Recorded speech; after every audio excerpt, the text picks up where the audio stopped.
فارسی بلدید؟ بله یه ذره بلدم. ببخشید جسارتا شما اهل کدوم کشورید؟ فرانسه. فرانسه؟ یه به خاطر چی اومدین ایران؟ به خاطر عشق.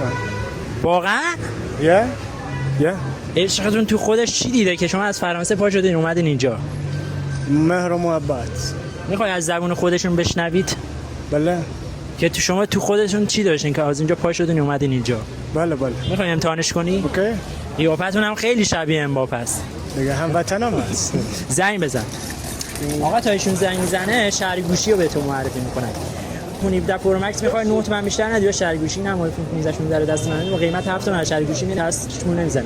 36 ماه گارانتی داره 7 روز مهلت نیست. خرید و زیرو انتظارش در بود. به چیز بود. الو. هلو بیب. سلام. سلام خوبی؟ مرسی. چه خبر؟